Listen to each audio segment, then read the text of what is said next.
Hello friends, मैं अशोक स्वागत करता हूं अपने इस प्लेटफॉर्म स्मार्ट नॉलेज क्लासेस पर। उम्मीद करता हूं आप सब लोग अच्छे होंगे, अपने पढ़ाई और अपने परिवार का ध्यान अच्छे से रख रहे होंगे। आज आप लोग को 13 जुलाई 2024 का करंट अफेयर्स बताएंगे, जिसमें आप लोग को लगभग 10 से 11 क्वेश्चन देखने को मिलेगा, जो आप लोग को एग्जाम में यहाँ से डायरेक्ट और इनडायरेक्ट क्वेश्चन अवश्य पूछे जाएंगे। तो आप उम्मीद करता हूँ आप सब लोग ज़रूर देखेंगे, क्योंकि इसमें बहुत छाट छाट कर क्वेश्चन डाले गए हैं। तो आज आप शुरुआत करते हैं 13 जुलाई के करंट अफेयर्स का। पहले इम्पोर्टेंट डे देखिए, आज अंतर्राष्ट्रीय चट्टान दिवस है। कौन सा दिवस है? International rock day.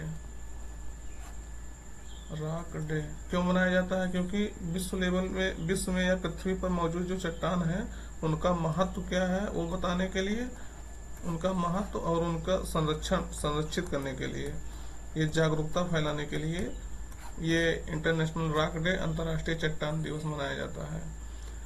तो आज नेक्स्ट क्वेश्चन आज का पहला क्वेश्चन शुरुआत करते हैं कि हाल ही में जारी रिपोर्ट के अनुसार प्रवासियों के लिए सबसे किफायती देशों की सूची में प्रवास जो करते हैं एक देश से दूसरे देश में, इन्हें प्रवासीय कहते हैं।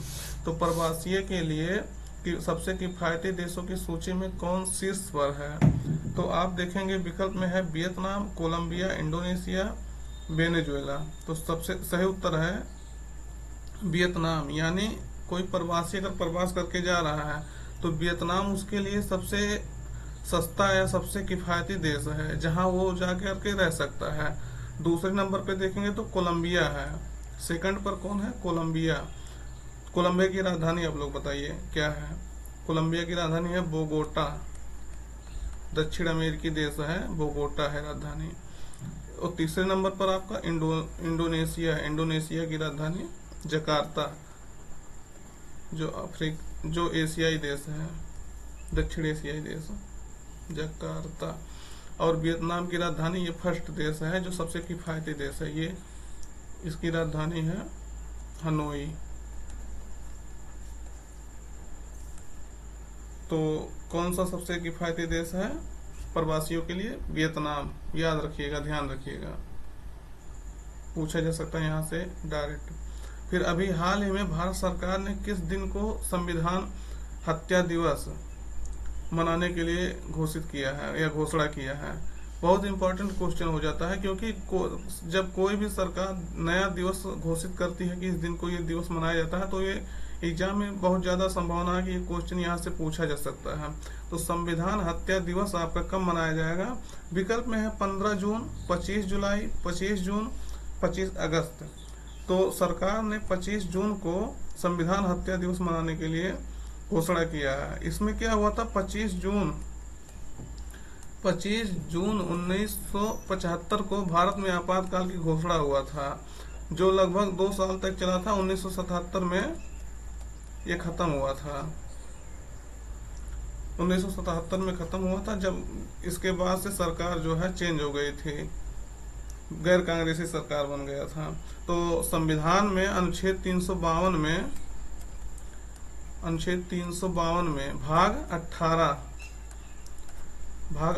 में आपातकाल के बारे में घोषणा किया गया है। पहले ये था आपातकाल जो है राष्ट्रपति प्रधानमंत्री के कहने पर लगा सकता था, लेकिन जब ये आपातकाल लगाया गया, इसके बाद जो संविधान सरकार 1977 में चेंज हुआ, तो उन्होंने कहा ऐसे आपातकाल लगाया जाएगा तो समस्या खड़ी हो सकती है।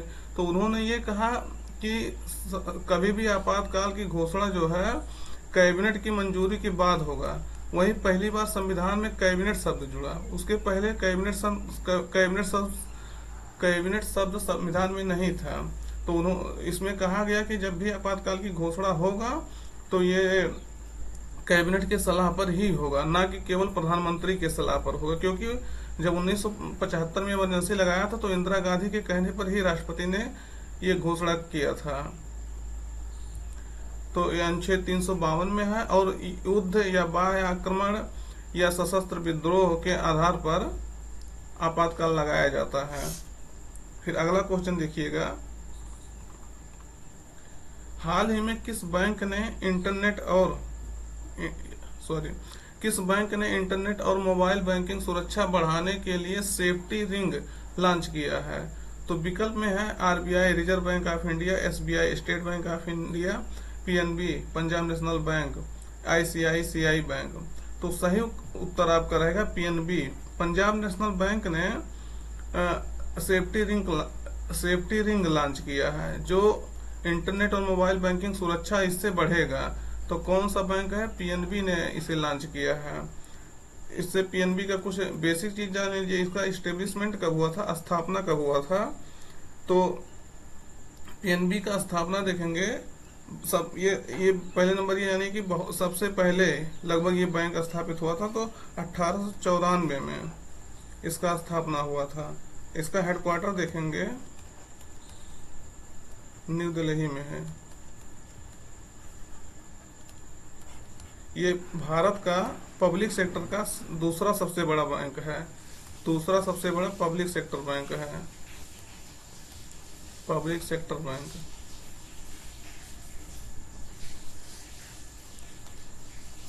फिर अगला क्वेश्चन देखिएगा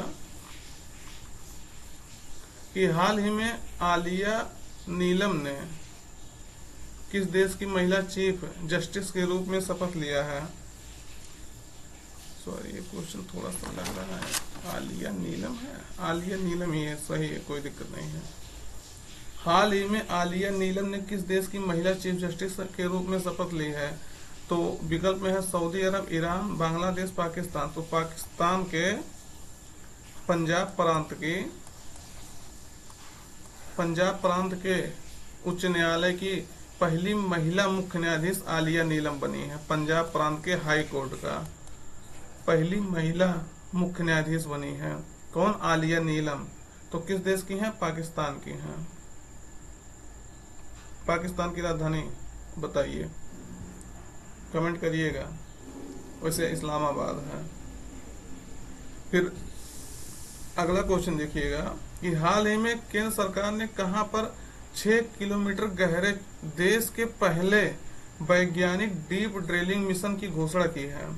क्वेश्चन बहुत इंपॉर्टेंट हो जाता है, क्योंकि 6 किलोमीटर गहरा, ये बहुत गहरा हो जाता है 6 किलोमीटर गहरा।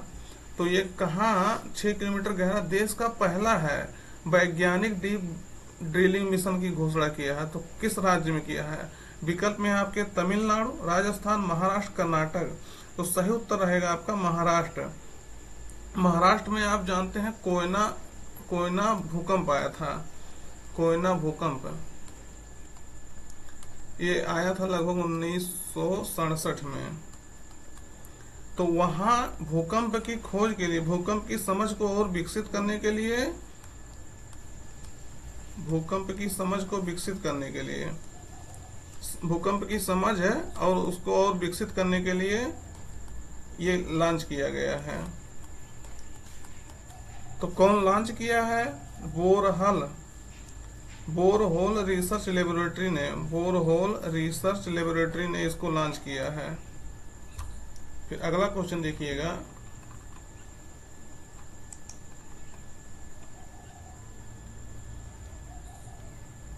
किस राज्य सरकार ने EWS economically weaker section, SEBC socially and economically weaker section, OBC other backward classes लड़कियों के लिए मुफ्त उच्च शिक्षा नीति की घोषणा की है? तो विकल्प में आपके है उत्तर प्रदेश, बिहार, महाराष्ट्र, उत्तराखंड। तो सही उत्तर आपका रहेगा महाराष्ट्र। आप जान ही रहे हैं महाराष्ट्र में अगले कुछ महीने में चुनाव होने वाला है। सरकार इसीलिए कई सारे घोषणाएं जो है लगातार कर रही है। तो उच्च शिक्षा में ये देखिए, ये भी मतलब घोषणाएं कर रही है, लेकिन अच्छी बात है कि लड़कियों की स्कूलों में भागीदारी बढ़ाने के लिए, क्योंकि हाई स्कूल या इंटर के बाद जो उच्च शिक्षा होता है लड़कियां कम प्राप्त करती हैं, वहां से उनका जो है इनरोलमेंट घटने लगता है। इसीलिए सरकार अगर ऐसा घोषणा कर रही है तो बहुत अच्छी बात है कि EWS, SEBC, OBC लड़कियों को मुफ्त में उच्च शिक्षा दिया जाएगा। तो कौन सा राज्य ऐसा बना है? महाराष्ट्र। तो निश्चित रूप से इस घोषणा से महाराष्ट्र में लड़कियों का एनरोलमेंट उच्च शिक्षा में बढ़ेगा, जो अच्छा होगा। फिर अगला क्वेश्चन देखिएगा कि हाल ही में किसे alien hunting telescope habitable words observatory को प्रक्षेपित करने की घोषणा की है। किसने किया है? तो विकल्प में है आपका रास्कासमास, जाक्सा, नासा, इसरो। तो सही उत्तर आपका रहेगा NASA.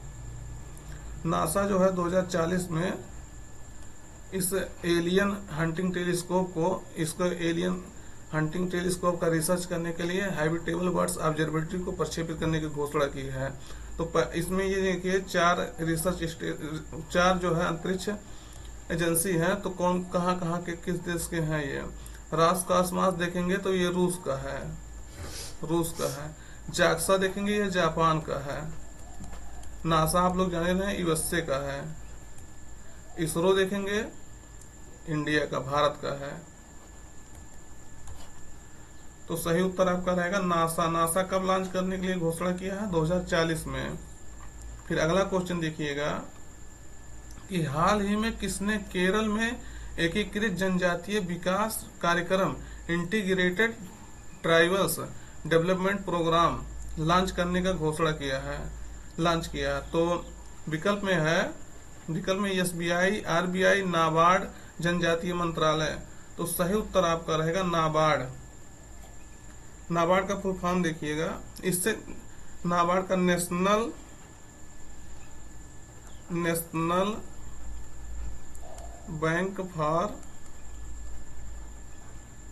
Bank for agriculture and rural development. इसका फुल फॉर्म भी पूछा जा सकता है छोटे एग्जाम में। तो national bank for agriculture and rural development. तो इसका स्थापना देखेंगे 12 जुलाई 1982 को हुआ था शिवरमन कमेटी के सुझाव पर। किस कमेटी के? शिवरमन कमेटी के सुझाव पर 12 जुलाई 1982 को हुआ था। और ये पूछ सकता है किस पंचवर्षीय योजना में हुआ था? तो छठवीं पंचवर्षीय योजना उस समय चल रहे थे। 1980 से 1985 छठवीं पंचवर्षीय योजना का कार्यकाल है। तो आप देखेंगे कि ये 1982 में अगर इसका स्थापना हो तो छठवीं पंचवर्षीय योजना था, 5 ईयर प्लान्स। और इससे जो है ये काहे के लिए एकीकृत जनजातीय विकास कार्यक्रम काहे के लिए घोषित किया गया है, क्या करने के लिए? तो इसमें देखेंगे जनजातीय लोगों की आजीविका जो है इससे सुरक्षित होगा या बढ़ेगा, बेहतर करने के लिए, आजीविका उनका बेहतर करने के लिए, जिससे उनका जीवन स्तर में सुधार होगा। आजीविका निश्चित रूप से किसी की आजीविका में अगर सुधार होगा तो जीवन स्तर में सुधार होगा। फिर अगला क्वेश्चन देखिएगा कि हाल ही में 16वें वित्त आयोग ने किसकी अध्यक्षता में 5 सदस्यीय सलाहकार परिषद का गठन किया है? तो विकल्प में है आपके पूनम गुप्ता, डॉक्टर के राधाकृष्णन, डॉक्टर आशुतोष बनर्जी, डॉक्टर सुजाता सौनिक है। तो विकल्प में आपके सही कौन सा रहेगा? पूनम गुप्ता को 16वां वित्त आयोग ने 5 सदस्यीय सलाहकार परिषद का गठन किया है। तो इनकी अध्यक्षता में, पूनम गुप्ता की अध्यक्षता में ये किया है। तो 16वां वित्त आयोग देखिएगा कब से कार्य करेगा? 2026 से 2031 तक ये कार्य करेगा। उसके बाद इसके बारे में कुछ जानिए वित्त आयोग के बारे में। वित्तीय आयोग जो है अनुच्छेद 280 के अंतर्गत आता है। उसमें कहा गया है कि हर 5 वर्ष पे राष्ट्रपति वित्त आयोग का गठन करेगा। तो किस अनुच्छेद के तहत है? बहुत बार पूछा जा चुका है कि 280 के तहत ये किया गया है। भारत में वित्त आयोग की स्थापना देखेंगे तो 1951 में पहली बार स्थापना हुआ था वित्त आयोग का। और पहले जो है वित्त आयोग के पहले अध्यक्ष जो है केसी नियोगी थे। ये सब क्वेश्चन कईयों बार पूछा जा चुका है। केसी नियोगी। वर्तमान में कौन है? 16वें वित्त आयोग के अध्यक्ष कौन है? तो अरविंद पनगड़िया